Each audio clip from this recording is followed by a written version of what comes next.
हम लोग शुरू करते हैं टेस्ट 1 का डिस्कशन। ठीक है, आपके सामने क्वेश्चंस आ रहे हैं, आप उसको देखिए और शुरू करें। क्वेश्चन नंबर 1 पहला है कि 1498 में वास्को डिगामा भारत एक हिंदुस्तानी व्यापारी अब्दुल मुनीर नायक की मदद से पहुंचा।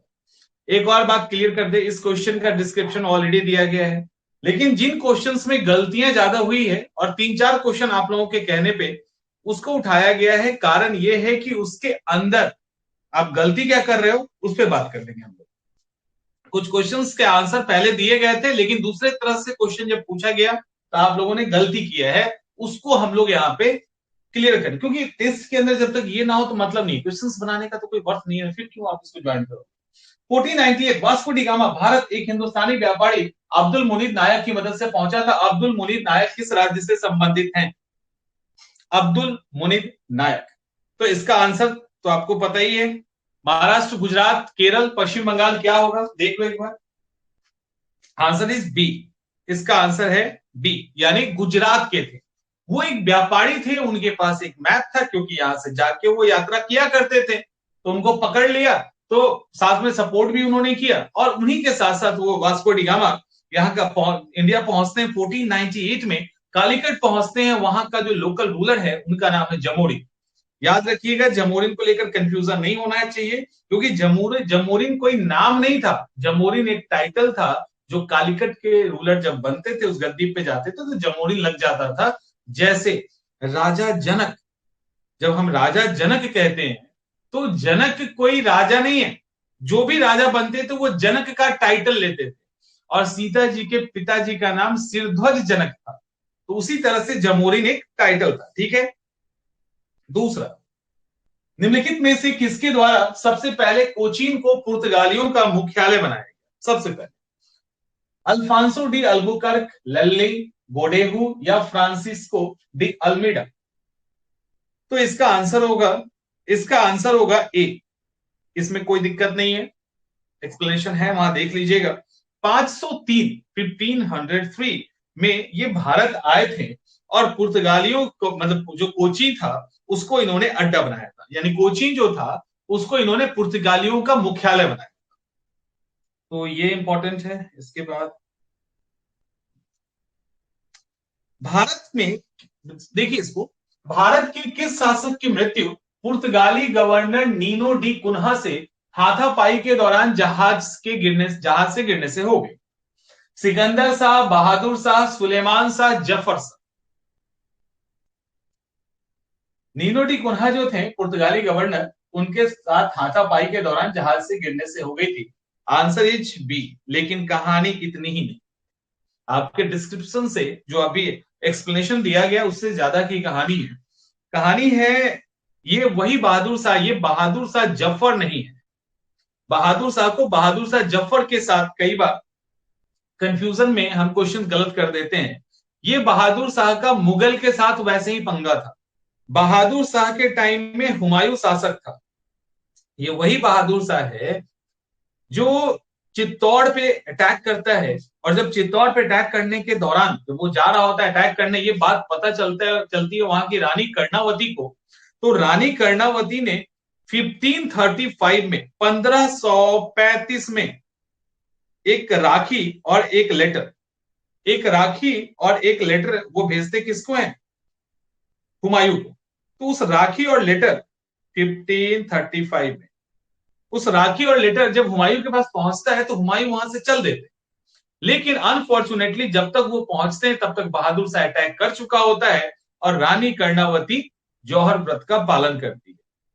ये वही बहादुर शाह है।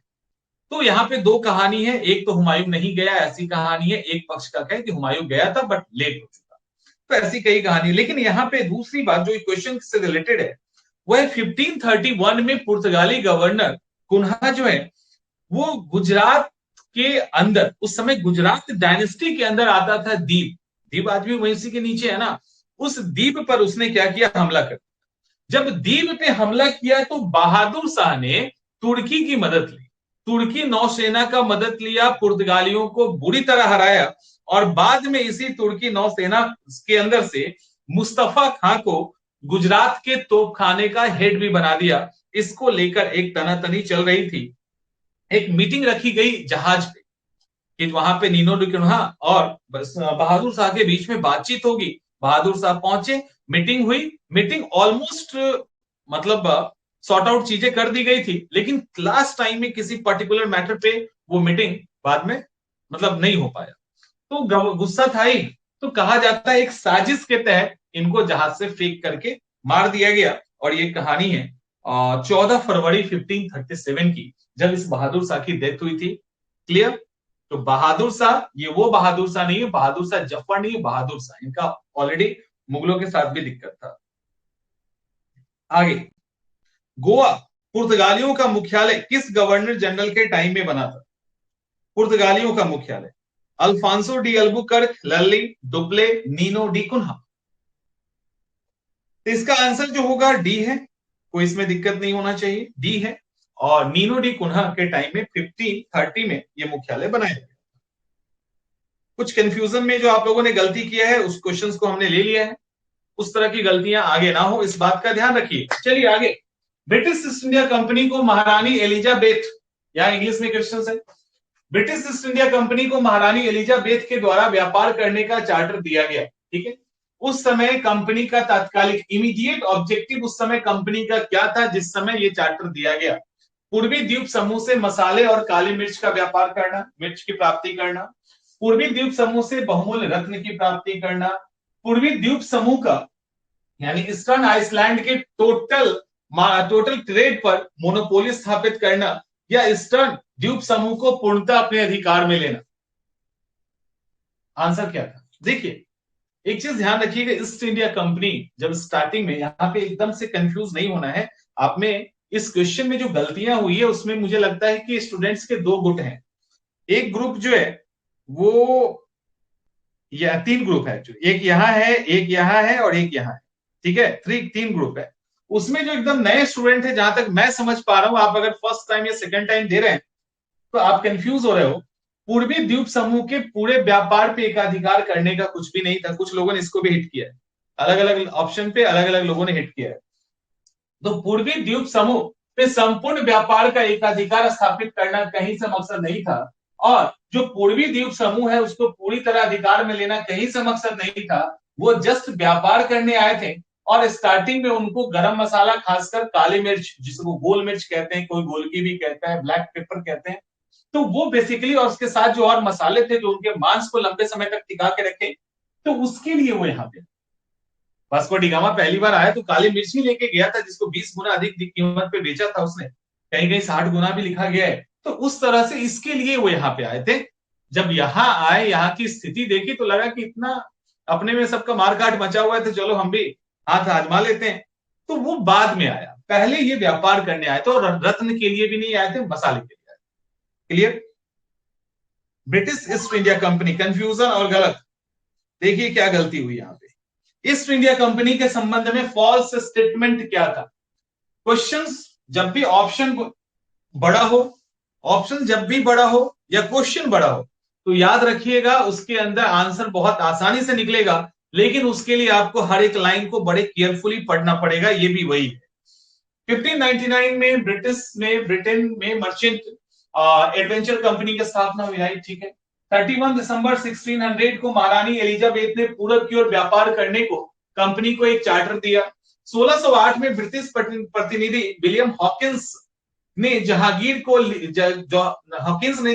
के लिए लिखा गया जेम्स प्रथम का लेटर जहांगीर को दिया। इनमें से कोई, मैक्सिमम लोगों ने क्या किया है, आंसर जो मेरे पास डाटा है उसके अंदर डी लगा दिया कि सब कुछ तो ठीक है, लेकिन ठीक से जब इसको पढ़ेंगे ना, सी ऑप्शन को ठीक से पढ़ेंगे, तो आपने अगर फैक्ट पढ़ रखा हो ठीक से, तो जो ब्रिटिश प्रतिनिधि हॉकिंस आए थे, उस हॉकिंस ने को जहांगीर के लिए लेटर नहीं लिखा गया था। हॉकिंस जब आते हैं तो मुलाकात जहांगीर से होती है। जेम्स प्रथम ने वो लेटर लिखा था, लेकिन वो लेटर मिला किसको? जहांगीर को ही मिला है। लेटर जहांगीर को मिला। 1608 में हॉकिंस आते हैं, जहांगीर को लेटर देते हैं, लेकिन वो लेटर अकबर के लिए लिखा गया था। 1607 में उनकी डेथ होती है, तो वो तब तक मर चुके, जब तक ये पहुंचते वो मर चुके होते हैं, जहांगीर राजा बन जाता है। तो जेम्स प्रथम ने जो लेटर लिखा था वो लिखा था अकबर के नाम पे और बाद में जहांगीर को दिया गया। तो आंसर जो गलत है वो है सी। ईस्ट इंडिया कंपनी को बंबई, हाँ यहां पे सीलिंग स्टेक हो गया।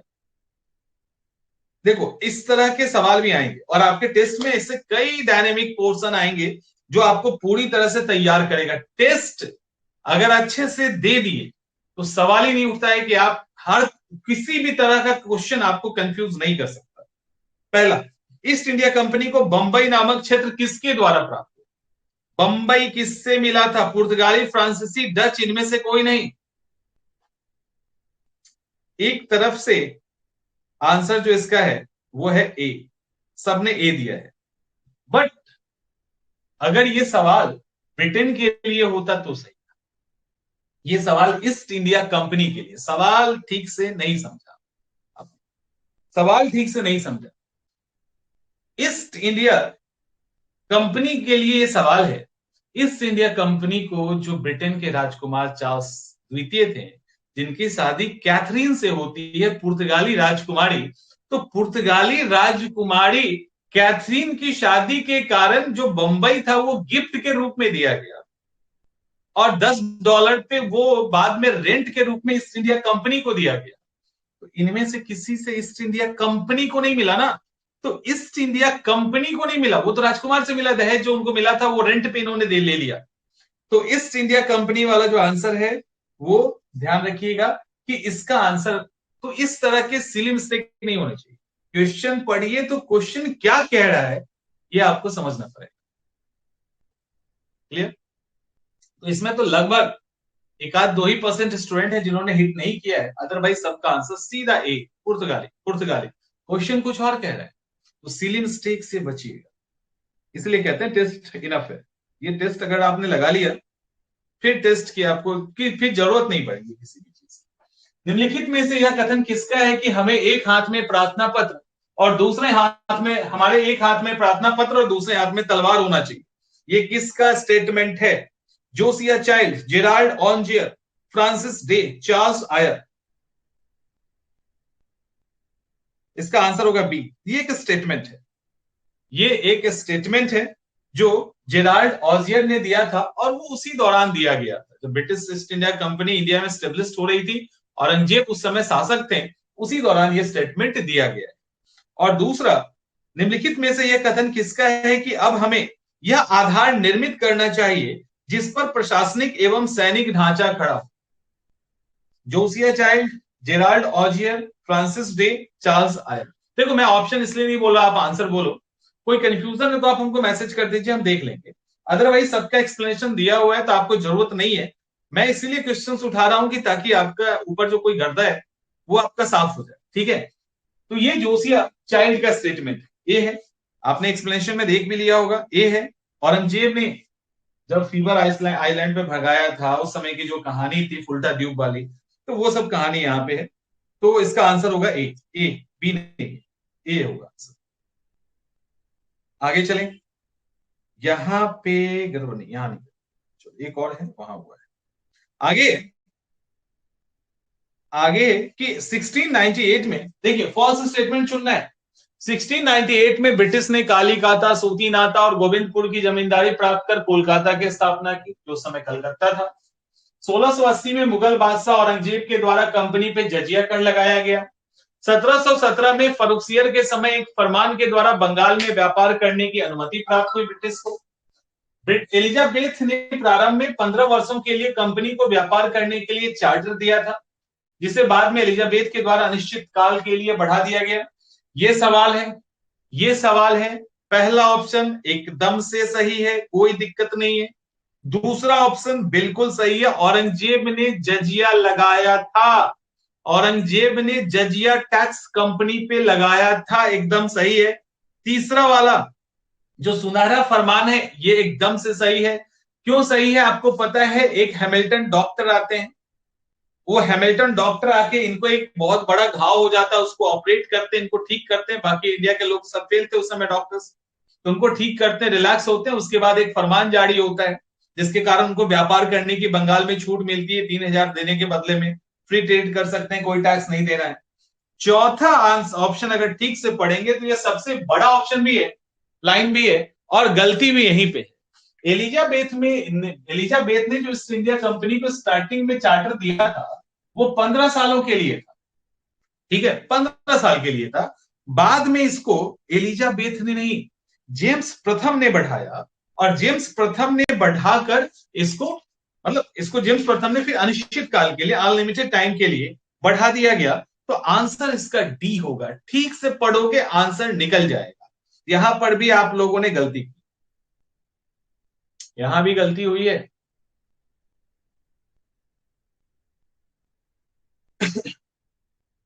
इनमें से इंटरलोपर किसे कहते हैं? तो ये तो सिंपल सा, ये क्वेश्चन आपने पूछा है हमसे, नहीं तो हम इसको नहीं लेते। यहाँ पे सिंपल ऐसा कुछ नहीं है, इसमें ये आंसर होगा, यही है ना। ब्रिटिश ईस्ट इंडिया कंपनी के समानांतर पैरेलल जो पूर्वी क्षेत्र में व्यापार करने वाले जो स्वतंत्र व्यापारी थे ना, जो इंडिपेंडेंट ट्रेडर थे, who trade in the east region parallel to British East India company. तो जो ब्रिटिश ईस्ट इंडिया कंपनी तो व्यापार कर ही रही है, उसके अलावा छोटे छोटे छोटे छोटे व्यापारी थे, कुछ सामान ढोना है, ये करना वो करना वो करना, तो उसको इंटरलोपर भी कहा जाता है। तो ये आसान सा सवाल है। रिजविक की संधि,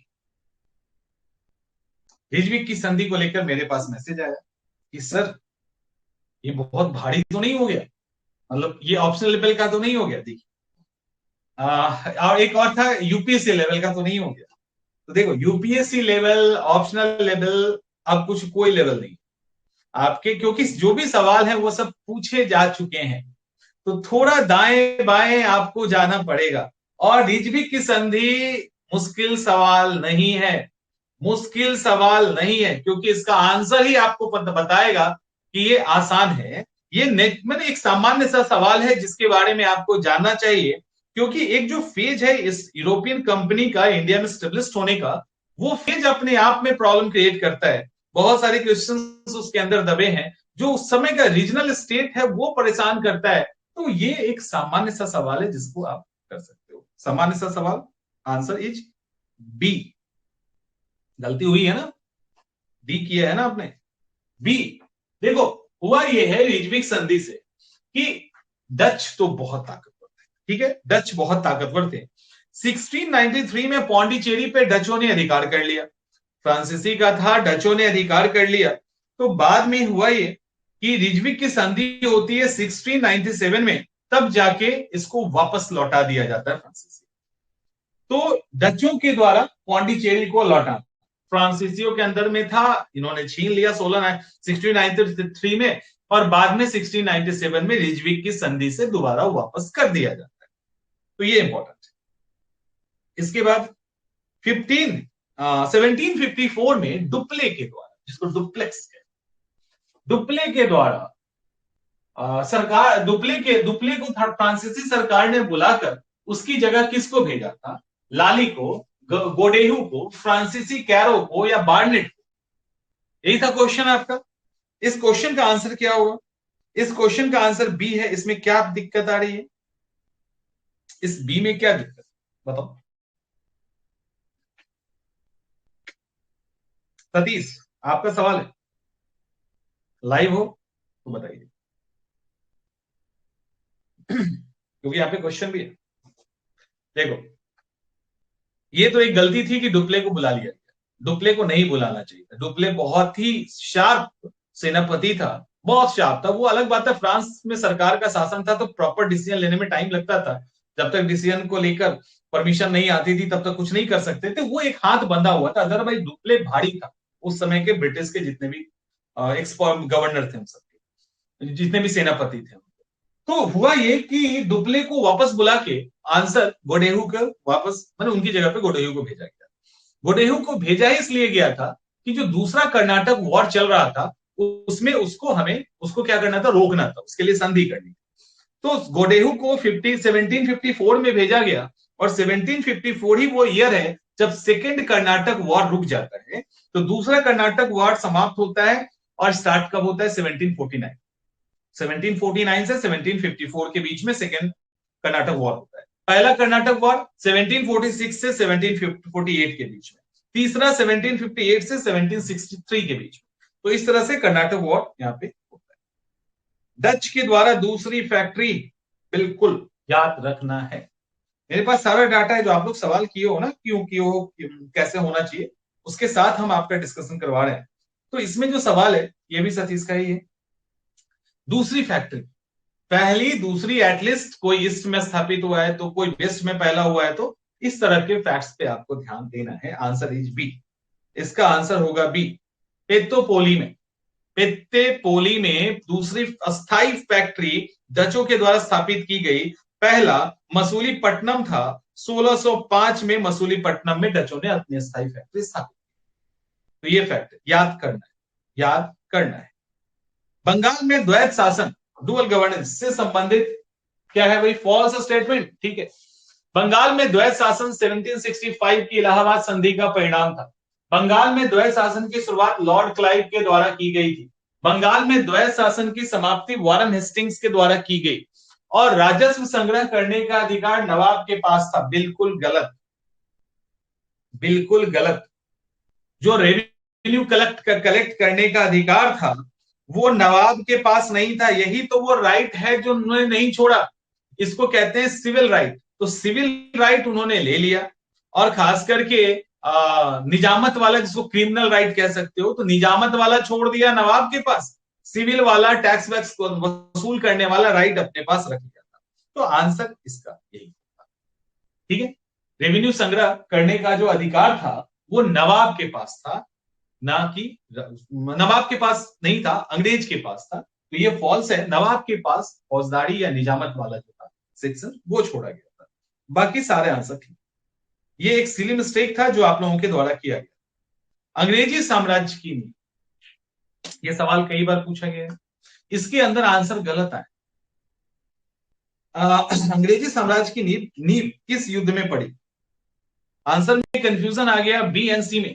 कंफ्यूजन मुझे लगता है न्यू स्टूडेंट, और न्यू स्टूडेंट जो है उन्होंने कुछ गलतियां की।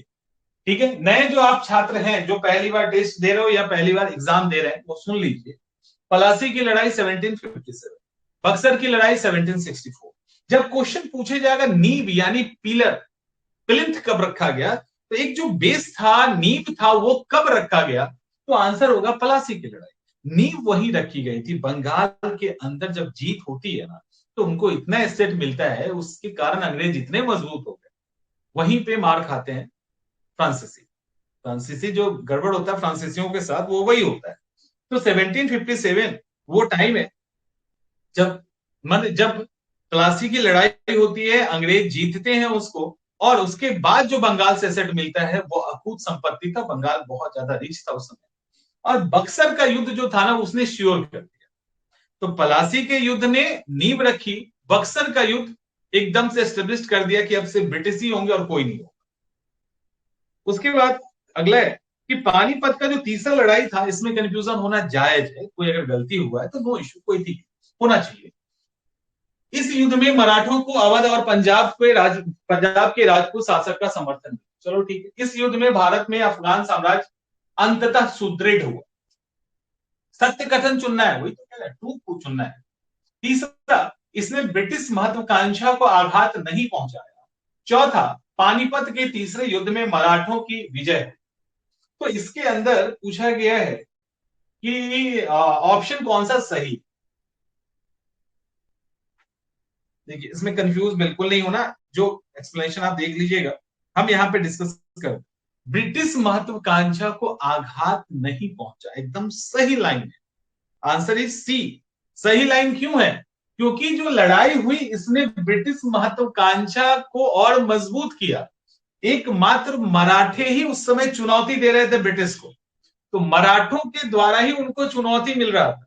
मराठा की चुनौती समाप्त हो गई क्योंकि मराठे हार चुके थे, तो मराठा के हारते ही कहानी उनकी खत्म हो जाती है, और जो ब्रिटिश है अब यहाँ पे पूरी तरह स्टेब्लिश हो जाते हैं, और अफगान साम्राज्य को यहाँ मजबूत नहीं हुआ, तो वो लड़े और फिर चले गए, लौट के वापस चले गए।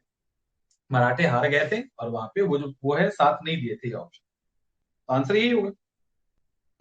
मुंजी शिवगांव की संधि किन दो के मध्य हुई? पढ़ना है, पढ़ना है, ठीक है, ये नहीं कि नहीं पढ़ना है। आंसर इज ए, निजाम और मराठा के बीच में एक्चुअली निजाम और मराठा के बीच में पालखेड़ा की लड़ाई हुई है 1728 में। तो पालखेड़ा की जो लड़ाई 1728 में निजाम और मराठा के बीच में हुई, उसके बाद ही ये संधि हुई थी, मुंजी सिर्फ गांव की संधि, जिसके कारण मराठों को चौथ वसूलना ये सब अलाउ कर दिया गया था। एक हिस्सा भी दिया था निजाम ने उनको, ताकि भाई हमारे ऊपर बार बार अटैक ना करो। तो ये था फैक्ट, और ये पढ़ना है। पलासी के युद्ध से संबंधित फॉल्स स्टेटमेंट, गलती हो गई ना, ये ऐसी गलती दो जगह हुई। पहला, पलासी के युद्ध में नवाब की तरफ से लगभग 50,000 सेना का नेतृत्व मीर जाफर कर रहा था, सही स्टेटमेंट है। राय दुर्लभ के नेतृत्व में नवाब की सेना मूक दर्शक बनी थी। चलो आगे, मोहनलाल और अमीर मदन की अधीन सेना लड़ाई में ईमानदारी से भाग ले रही थी, सही है। बी भी सही है, सी भी सही है। अंग्रेजी सेना का नेतृत्व मुनरो कर रहे थे, पलासी की लड़ाई की बात चल रही है ना। अब देखिए गलती कैसे, आई थिंक होना चाहिए यहाँ पे,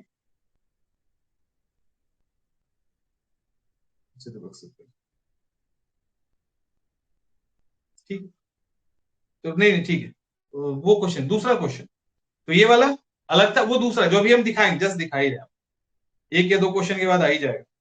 चलिए, अस्थाई बंदोबस्त से संबंधित फॉल्स स्टेटमेंट चुनना है। अस्थाई बंदोबस्त लॉर्ड कॉर्नवालिस के द्वारा शुरू किया गया, एकदम सही है। सर ग्रांट के अनुसार अस्थाई बंदोबस्त का स्वामी जमींदार को होना चाहिए।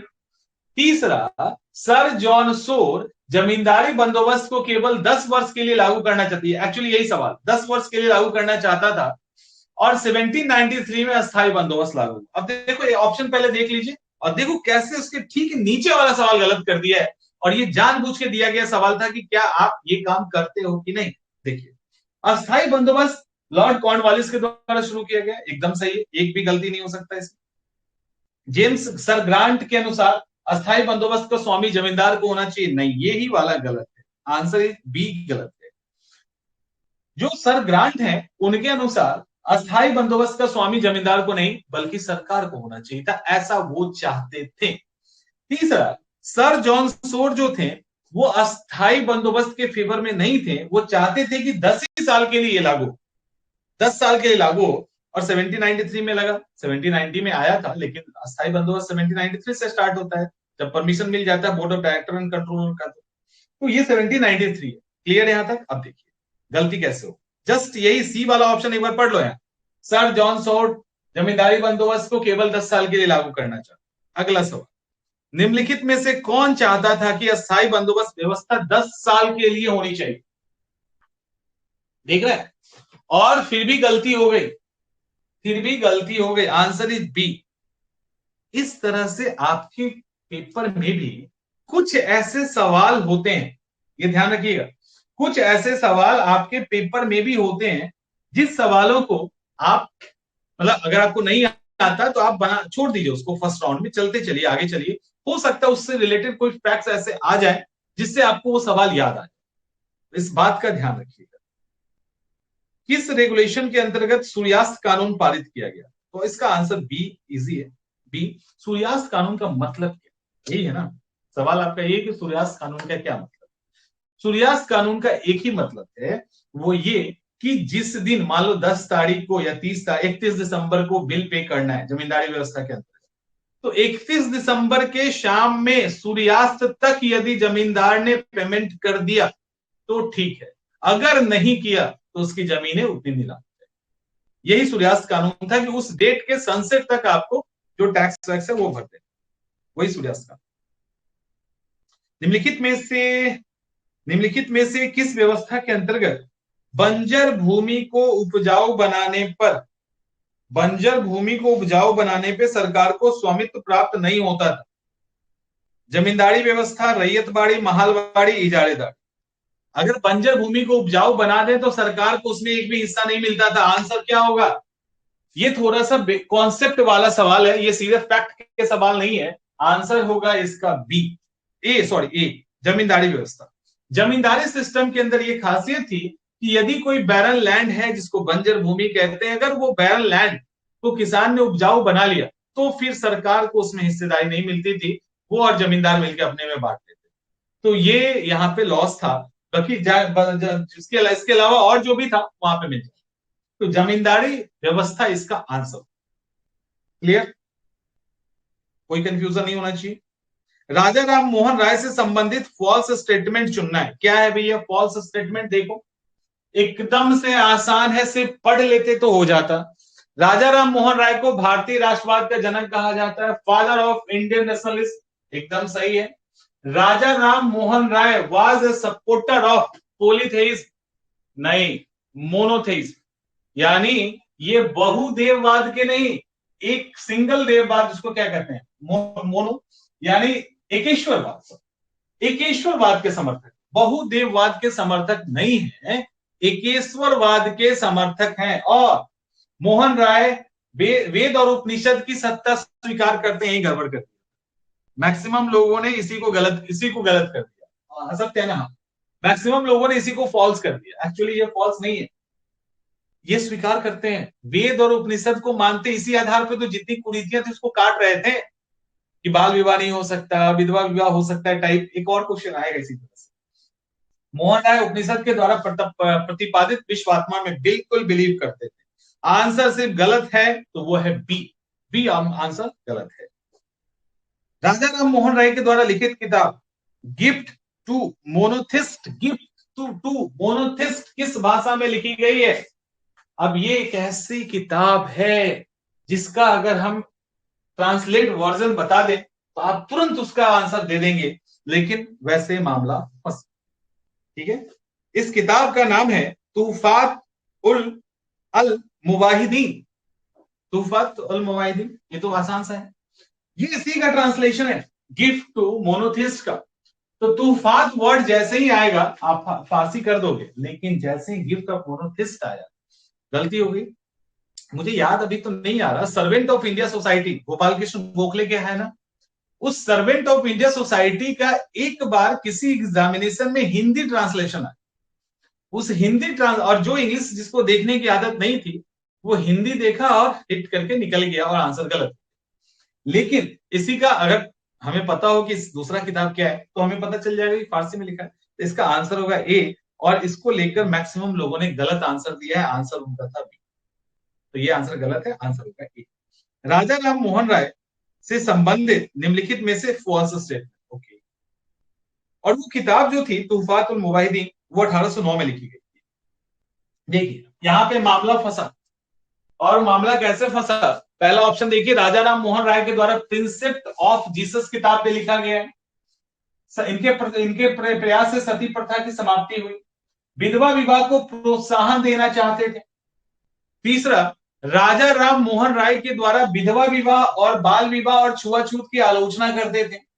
इनमें से कोई नहीं, यहां सेकेंड बी और सी को देखना, बस बी और सी को देखिएगा, ये कंट्राडिक्शन है, कंट्राडिक्शन हमेशा खोजना आंसर में। विधवा विवाह को प्रोत्साहन देना चाहते थे, एकदम देना चाहते थे, ये भी सोशल रिफॉर्मर है ना, ऐसा थोड़ी किसी विश्वचंद्र विद्यासागर चाहते थे, ये भी चाहते थे। दूसरी तरफ राजा राम मोहन राय विधवा विवाह, बाल विवाह, छुआछूत की आलोचना करते थे। ऐसा हो सकता है बाल विवाह की आलोचना करते थे, छुआछूत की आलोचना करते थे, विधवा विवाह की आलोचना नहीं करते थे। तो आंसर इसका जो होगा वो सी हो जाएगा, यानी सी जो है वो फॉल्स स्टेटमेंट है। ऑप्शन को ठीक से पढ़िएगा तो बहुत कुछ क्लियर हो जाएगा। इसके बाद इनमें से फॉल्स स्टेटमेंट देखिए, 1817 राजा राम मोहन राय के सहयोग से डच घड़ीसाज डेविड हेयर ने हिंदू कॉलेज की स्थापना की, एकदम सही है। संवाद कुमौदी का संपादन राजा राम मोहन राय ने किया। 1821 में मिरातुल अखबार उर्दू भाषा में प्रकाशित की गई। 1833 में लंदन ब्रिस्टल में राजा राम मोहन राय की मृत्यु हो गई। इसमें देखो तो कोई गलत लग रहा है?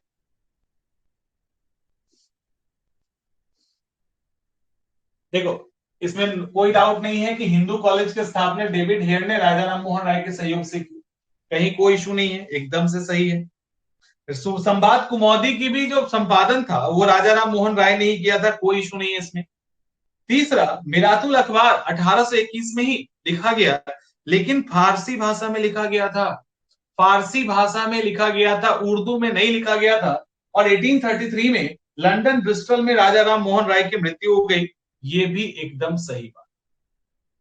ठीक है, ये भी एकदम से सही बात है। तो आंसर मिल गया, तो आंसर इज सी, सी गलत है। माइन्यूट पकड़िए, गलती किया है आपने, इसीलिए मैंने इस क्वेश्चन को लिया है। एक फैक्चुअल सवाल है, ऐसा कुछ भी नहीं है इसके अंदर, लेकिन लेने का मतलब यह है कि इस तरह से आपको भी अंडरलाइन करना है कि कहीं यही तो नहीं है, एक बार ध्यान दे देते हैं। तो इस तरह से आपको पढ़ाई भी करनी है, इस बात का ध्यान। सुलभ समाचार नामक पत्र का संपादन किसने किया? राजा राम मोहन राय, द्वारकानाथ टैगोर, केशव चंद्र सेन। केशव चंद्र जो है ना सिंह नहीं है, केशव चंद्र सेन और बीबीएन डेरोजियो। डेरोजियो कौन है? इसका आंसर होगा Raja Ram Mohan Roy. Answer is A. देखिए सुलभ समाचार की जो संपादन था वो राजा राम मोहन राय के द्वारा किया गया था, संगत सभा भी। अब डेरोजियो के बारे में फॉल्स स्टेटमेंट एक बार चेक करो, देखो। हेनरी क्या लिखा है? हेनरी यंग बंगाल आंदोलन के प्रणेता थे, एकदम ठीक है। 1826 से 1831 तक हिंदू कॉलेज में पढ़ाने का कार्य किया। डेरोजियो आयरलैंड से संबंधित थे। डेरोजियो को आधुनिक भारत का राष्ट्रवादी कवि कहा जाता है। तो आधुनिक भारत का राष्ट्रवादी कवि कहा जाता है, मैक्सिमम लोगों ने डी हिट किया है, तो डी आंसर बिल्कुल सही है। अब ढूंढिए, तो पहला एकदम से सही है। दूसरा, हिंदू कॉलेज में पढ़ने का एक वर्ड गलत आ गया है, सॉरी इसके लिए, इसको हम ठीक करवा देते हैं। पढ़ाने का काम किया करते थे, ये एक सही स्टेटमेंट है। और उनको बाद में धक्के मार के निकाला गया उनके रेडिकल सोच के कारण। और ये जो भाई साहब थे ये आयरलैंड से संबंधित एंग्लो इंडियन थे। डेरोजियो जो थे एंग्लो इंडियन थे, ये फैक्ट होगा। तो सी आपका गलत है, बाकी सब सही। अब इसके अंदर कुछ कुछ गलतियां हैं, डेट को लेकर, फैक्ट्स को लेकर, उसको लेकर। एमजी रानाडे को भारत का सुकरात कहा जाता है। 1849 में परमहंस मंडली की स्थापना एमजी रानाडे के द्वारा की गई। आत्माराम पांडुरंग के द्वारा 1865 में प्रार्थना समाज की स्थापना हुई। एक्चुअली 1865 में नहीं, 1867 में, 1867 में प्रार्थना सभा की स्थापना हुई थी। आत्माराम पांडुरंग थे, राणा देवी उसके साथ जुड़ चुके थे। 1849 में परमहंस मंडली की स्थापना हुई। तो ये फैक्ट था, तो बस फैक्ट का ये इशू था और कुछ नहीं। डी ऑप्शन में नहीं जाना चाहिए था। ज्योतिबा फूले के द्वारा सत्य शोधक समाज की स्थापना कब की गई? कुछ फैक्ट्स आपको याद भी रखने हैं। सत्य शोधक समाज की स्थापना कब की गई? 1844, 1850, 1873, 1884। तो ये गलती जिसकी भी हुई है वो तो याद नहीं है, बस इसी के लिए हुआ, कोई फैक्ट है नहीं। तो आंसर इज सी, 1873 में हुई थी, महाराष्ट्र में हुई थी। और ज्योतिबा फूले की किताब का नाम क्या था, एक बार बताओ। वो आपका काम, मैसेज कीजिए और बताइए। 19वीं सदी का महान मानवतावादी किस व्यक्तित्व को कहा जाता है? महान मानवतावादी किस व्यक्तित्व को कहा जाता है? Ishwar Chandra Vidyasagar, Dayanand Saraswati, Annie Besant, MG Ranade.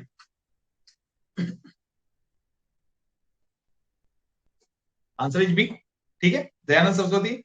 Fact है, कुछ ऐसा नहीं है। अब देखो इसको,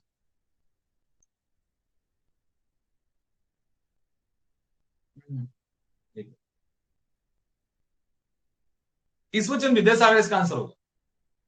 एक आगे 1893, देखिए फॉल्स स्टेटमेंट। 93 ईस्वी में आर्य समाज का विभाजन हो गया।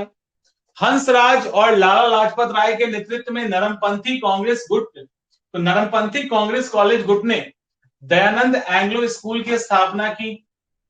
कोलकाता में पहली बार 1886 में दयानंद एंग्लो स्कूल की स्थापना हुई। यही जो दयानंद एंग्लो स्कूल है बाद में दयानंद एंग्लो कॉलेज में बदल गया, आज भी है। तो यहाँ पे फॉल्स स्टेटमेंट कौन सा है? तो पहला आंसर ऑप्शन ठीक है, दूसरा ऑप्शन नहीं, पहला ठीक है, हंसराज लाला लाजपत राय ठीक है, दूसरा ऑप्शन भी। तीसरे में गड़बड़ी है। तीसरे में गड़बड़ी क्या है? इसकी स्थापना कोलकाता में नहीं हुई थी, बल्कि इसकी जो स्थापना थी वो एक्चुअली लाहौर, लाहौर में। चौथा ठीक है, चौथे में जो आपने टिक किया है फॉल्स का नहीं, एंग्लो स्कूल ही बाद में एंग्लो कॉलेज, एंग्लो स्कूल ही बाद में एंग्लो कॉलेज बनता है। तो तीसरा जो कोलकाता की जगह पे लाहौर। अब ये स्टेटमेंट किसका है तो आसानी से बता दोगे, देखो किसका है। निम्नलिखित में से यह कथन स्वदेशी राज्य सर्वोपरि होता है, विदेशी राज्य चाहे कितना भी अच्छा क्यों ना हो लेकिन वह सुखदायक नहीं हो सकता, यह कथन किसमें लिखा? पंचतंत्र, सत्यार्थ प्रकाश, सोम प्रकाश, इंडिया इंडिपेंडेंस। तो आपको पता है सी बी के अलावा और कौन लिखेगा? तो answer is B, Dayanand Saraswati. Satyarth Prakash में उन्होंने 1883 में यह लिखा था कि स्वदेशी माने अपना जो राज्य है वो कितना भी बुरा हो तब भी विदेशी राज्य से अच्छा होता है। तो वो स्वदेशी की बात, स्वराज की बात करते भी थे। स्वराज की बात करने वाले पहले वही थे, दयानंद सरस्वती ही थे। मार्टिन लूथर किंग भी कहा जाता है। थियोसॉफिकल सोसाइटी से संबंधित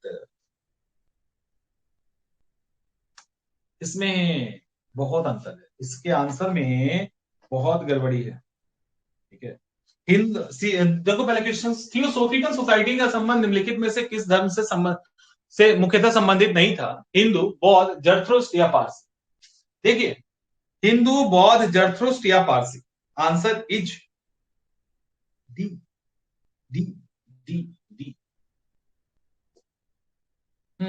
थियोसॉफिकल सोसाइटी। बौद्ध किसी ने हिट किया, किसी ने जरथुस्त्र किया, किसी ने फारसी पारसी किया और किसी ने हिंदू भी किया। अलग अलग लोगों ने अलग अलग ऑप्शन टिक किए। तो आंसर इज डी, इसका आंसर होगा डी। हिंदू, बौद्ध और जरथुस्त्र के रिफॉर्म से काफी डीपली जुड़े हुए थे, पारसी से लेने देना। क्लियर? इसमें कुछ समझने और समझाने की बात तो है नहीं। थियोसॉफिकल सोसाइटी से संबंधित फॉल्स स्टेटमेंट क्या है?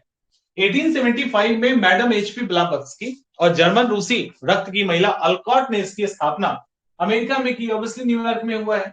1883 में इस समिति का मुख्यालय मद्रास के ओडियार या कहीं कहीं अडियार भी लिखते हैं, अडियार में किया गया। एनी बेसेंट थियोसॉफिकल सोसाइटी के जो अध्यक्ष है वो 1890 में बनती है और एनी बेसेंट मैडम ब्लावत्स्की की मृत्यु के बाद 1891 में भारत आता।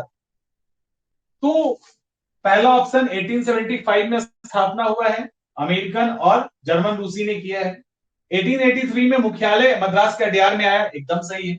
एनी बेसेंट थियोसॉफिकल सोसाइटी के अध्यक्ष 1890 में नहीं बन के 1897 में बनती हैं, जब अल्कॉट की मृत्यु हो जाती है।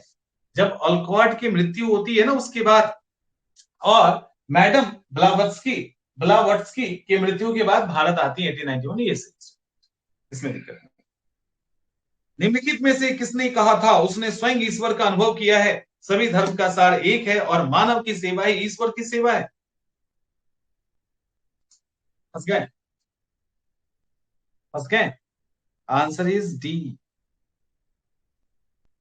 इनमें से कोई नहीं, इनमें से कोई नहीं। इसका स्टेटमेंट आगे देखते हैं, किसका पहले आगे देखते हैं, इसके बाद किसने कहा है उन्होंने धार्मिक सत्य की खोज की और स्वयं ईश्वर का अनुभव करने के लिए, स्वयं ईश्वर का अनुभव करने के लिए मुस्लिम और ईसाई पादरी के साथ भी रहे? स्वामी दयानंद, स्वामी विवेकानंद, स्वामी दयानंद सरस्वती, ईश्वर चंद्र विद्यासागर, रामकृष्ण परमहंस। इसमें कंफ्यूजन हो गया ना? Answer is D. पढ़ भी लिया होगा, लेकिन मैं इसको इसलिए ले रहा था कि बहुत गलती। पहला वाला जो स्टेटमेंट है ये वाला, वो भी इन्हीं से जुड़ा है, रामकृष्ण परमहंस से। और ये भी रामकृष्ण परमहंस के को लेकर बहुत सारी स्टोरी है, बहुत स्टोरी है। उसमें कई स्टोरी ये है कि मतलब इन्होंने अलग अलग रिलीजन, अलग अलग जो सेक्ट होता है जिसको पंथ कहते हैं, उसके द्वारा उन्होंने उस एपेक्स को प्राप्त किया जिसको निर्वाण कहते हैं। और जब वहां पहुंचे तो वहां से देखे तो कहें कि सभी धर्म के रास्ते वहीं जा रहे हैं, तो लड़ने उड़ने की जरूरत नहीं है, आराम से रहिए, आराम से काम वाम कीजिए, लोगों की सेवा कीजिए। और ये ईसाई भी बने, ये काली के भक्त तो थे ही, इसके अलावा इन्होंने कृष्ण की भी भक्ति की, ऐसे करके अलग अलग देवी देवताओं की भक्ति इन्होंने की है। तो ऐसे करके रामकृष्ण परमहंस इसका आंसर। और लास्ट सवाल है कि मैं एक ही ईश्वर को मानता हूं, इसका आंसर सबने सही दिया। मैं एक ही ईश्वर को मानता हूं और जो सभी आत्माओं की याद की एक आत्मा है और सबसे ऊपर है। मेरा ईश्वर दुखी मानव है, मेरा ईश्वर पीड़ित मानव है, मेरा ईश्वर हर जाति का निर्धन मनुष्य है। यह कथन किससे संबंधित है? स्वामी विवेकानंद। तो ये था आज का डिस्कशन, इतने सवाल लिए गए आपके। तो इसी तरह से जब भी जरूरत होगा तो हम लोग क्वेश्चन लेंगे, हर एक टेस्ट का आपको डिस्कशन होगा। और आपके कोर्स में उसको ऐड कर दिया जाए। चलो मिलते हैं अगले वीडियो में।